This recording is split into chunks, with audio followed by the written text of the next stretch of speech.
Hello, welcome back to this Carrier Update. I'm Anthony Smith here with the one and only Tony Mulvey, and this is brought to you by Powerfleet. Tony, what are we getting into here? Well, we've got weekly initial jobless claims up here right now, so obviously you could talk to this, but another downward movement, which is obviously a good thing, right? Back to pandemic levels. But what we're going to pull up here is our van outbound tender reject, our reefer outbound tender reject index, and our flatbed. So got your favorite index in here, but what we've seen is those reefer and van rejections really kind of fall off a cliff. I mean, if you look back where we were on the reefer side, up around 40% at the beginning of the year, now down to 23%. So I mean, they've been almost cut in half. So really just a really big decline.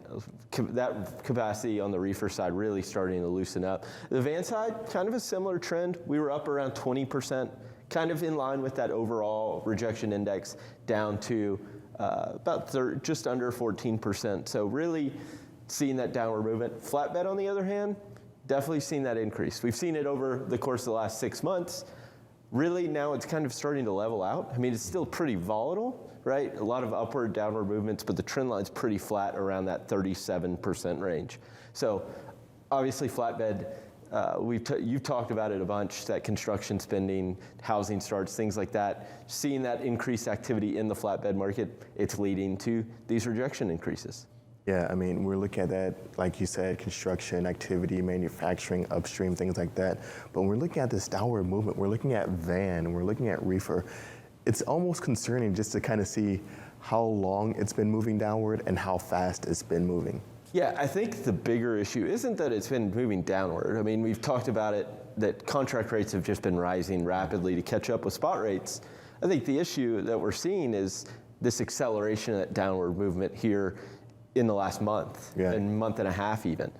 And that's, I think, the bigger issue than the downward movement as a whole. I mean, you look at contract rates, and what we've seen is they've increased to almost $3 a mile, and those don't include any fuel surcharges. Whereas on the spot rate side, those have come down, I think it was like 23 cents since the beginning of the month, and those do include fuel. There's that all-in rate, right? So they've been able to adjust for fuel. And what that tells me is the underlying rate itself has come down, which that line haul rate on the spot rate side has come down, whereas fuel's keeping them up a little higher than maybe what they would be if fuel was stable. We'll move on to our next map here. We'll bring up the weighted rejection index. I know we talked about it yesterday, but it's a great idea to give you an idea of how capacity is changing around the country. A market that popped up today, Atlanta. Also, Ontario. I mean, those are two big markets. I mean, they're two biggest markets in the country, and capacity is loosening in both of them. And I know in Ontario, rejections are down about 100, right at 100 basis points in the past week.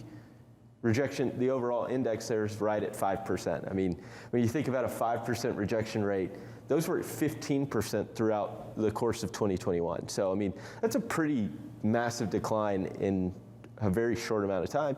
What's it tell me? Carriers are flooding into the large markets. They're kind of, we don't have a lot of blue on the map, so areas where they're tightening. So what's it, I mean, they're headed into the large markets. Why? Because that's where freight is. And really, I mean, even it's that utilization. I know, again, touching on Craig posting to Twitter, on Twitter, he talked about it's not so much what the rate is, it's the utilization of the truck. They want to keep the wheels moving. Going into these large markets, they're able to do that. Even with volumes declining, there's still enough volume in these large markets to keep those wheels moving. That's a big point there. Just as long as they're moving, they're not just sitting still, losing money, losing value there.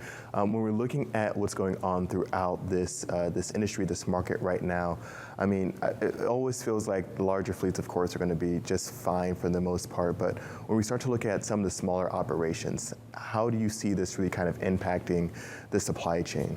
Yeah, I mean, it obviously is going to get difficult. We talked about it yesterday and On the Spot. You've got maintenance expenses, insurance expenses as a percentage of revenue rising faster than what revenue's risen with record revenue. So, I mean, you start factoring all these in, it's not a great outlook. I mean, especially on the smaller side. The big guys can weather the storm. They've been through it. If you haven't been through a down cycle, it does get difficult. I mean, you saw what happened in 2019 when freight demand was down at, OTVI was down in like the 9,000s, right? And you saw a lot of bankruptcies, and ultimately, you may see that again, just given the inflationary pressures placed on them and a decrease in demand now.